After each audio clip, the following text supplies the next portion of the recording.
Welcome to the Canvas. I'm Azhar Zahid Carrim, and today I have with me a very unique artist. This is not like your regular type of artist. He doesn't just paint on a canvas. He paints on different types of surfaces like furniture, coconuts, and he also works with home decor, you name it. So I have with me Milinda. Milinda, how are you doing today? I'm doing good, thank you. Art. It is an expression of skill, technique, and creativity. It's where you bring your imagination onto a canvas. I'm your host, Azhar Carrim.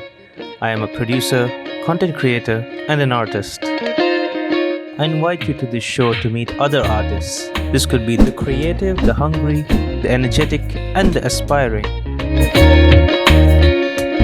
And get to know their insights on their art, their creativity, and more about themselves. Want to know what it takes to be an artist? Welcome to the Canvas with Azhar Zahid Carrim.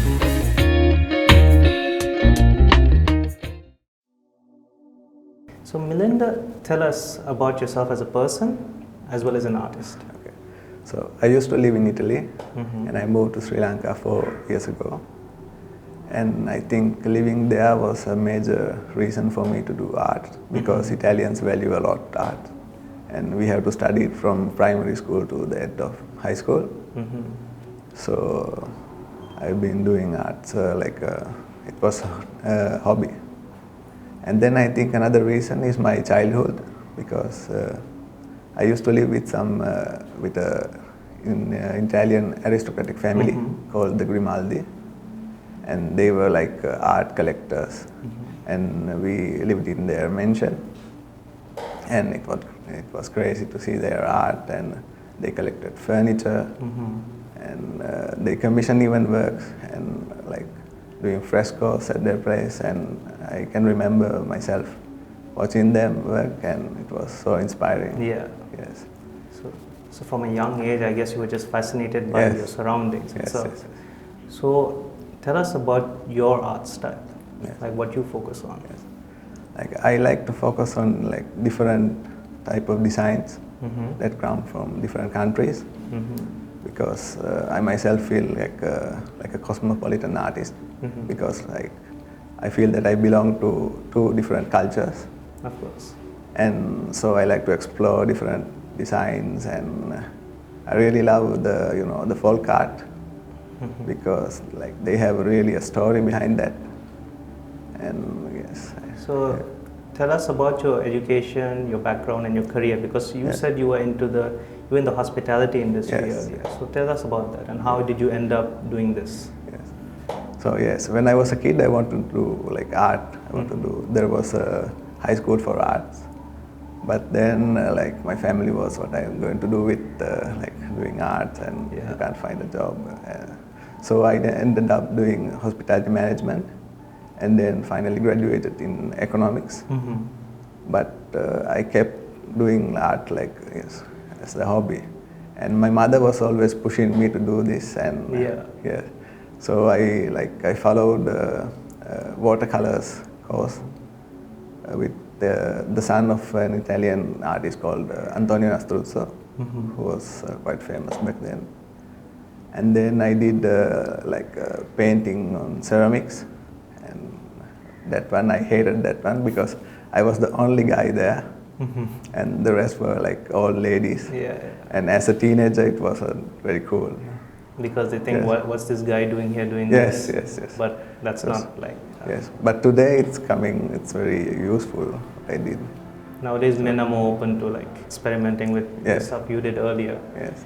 So is it only like home decor you focus on, or have you tried other mediums as well? Because you did say you studied art from a young age. Yes. So what other mediums do you focus on? Like now I'm focusing on home decor. Only home. Yes. Back then I used to do some work on canvas, like sceneries and stuff. So now in terms of social media, that's where I found you and I saw your amazing work. Yeah. Do you think social media helped you in any way? Yes, it was a huge help because like I was posting my stuff, and like everyone was telling me you should do something with this talent. But I was just posting, and then suddenly one of my cousins shared some of my work, And then I got like a message asking if I am selling my stuff. And then so many others followed, and I said, wow, maybe I can do something with this. So that was like the yes. push technically Yes. for you. Yes. And what are your favorite pieces from your collection? I love this pentagram that I painted with some Norwegian style designs called the Rosemaling. And like this was a very traditional type pentagram, and I used these North European designs, and it was a nice mix. And I can remember people saying that it looked like the Mongolian dowry chest. And yeah. So because I see your work, does it have a lot of like history like in it? Like a lot of, because I saw your work in terms of the Persian Arts style. Yes. Tell us more about that also. That really fascinated me. Yes.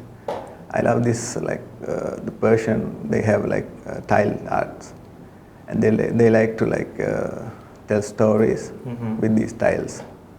Especially there is like the Qajar family, and in the 18th century, and they used to do many work with.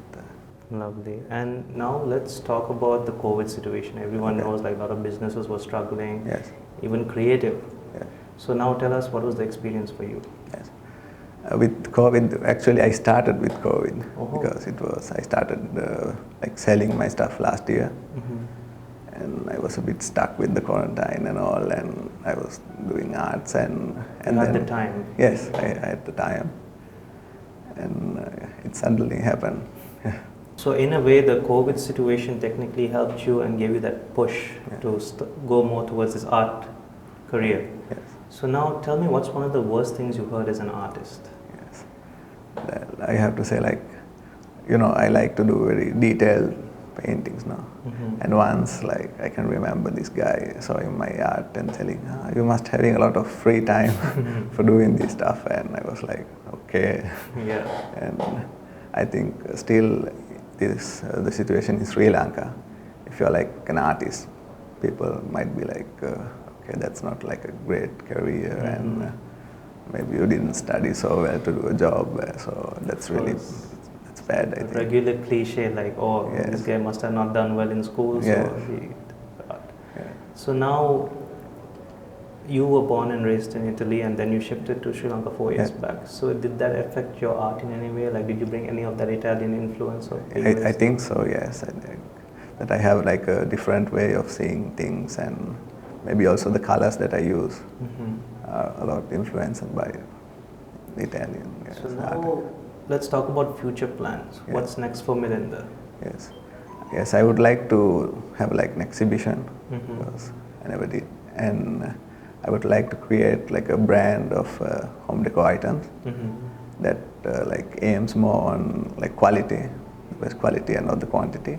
Of course. And like I like to like make, if it's like furniture, I like to keep their function, but make them like pieces of art, keeping their original function. Of course. And now let's talk about Workspace Essentials. When you're making this, let's say in terms of home decor, what exactly is the process, and what exactly do you need around you? Yes, like at the moment I'm working in my veranda, and like it's a nice spot with a nice view of the garden. But I say it's not the ideal place, because I normally like it's getting everything very dirty with paint and all. So I'm planning to like make a different place. You want a more quieter place? Or? Yes, like a more privacy, and where I can be a bit more untidy, and yes. Do you find it more distracting in the garden around you, or do you get more inspired or influenced? I get inspired by nature, but then there are people going, my family, and they see what you're doing, and it distracts you. Yeah, that's distracting. Yeah. So normally I like to like buy old furniture and restore them, and it's a very long process, but I'm still learning about it, and I'm a self-taught artist about that. And like normally I follow like I watch YouTube videos, and I'm still learning, and it's very exciting, like to get something that is bad condition and then slowly repair it. And how long does it usually take for these type of works of yours? For a big item, even a month, because it's very long process. In terms of commissions, how are you doing? Like, is it coming on a daily basis? Yes, like a weekly basis for like big items. Mm-hmm. But I have like many orders for smaller ones. Like my coconuts are quite famous now, and like I live in a like coconut estate. Uh-huh. So I used to like collect the nuts with like a funny shape, and then I got this idea of painting them, and like people love it. So, Yes. like, what was the initial reaction technically? Like you said, they loved it. So, like, did they know that you had this artistic side to you? Like, let's say people were they surprised by it? They knew it, yes, but like these home decor items, it was something new.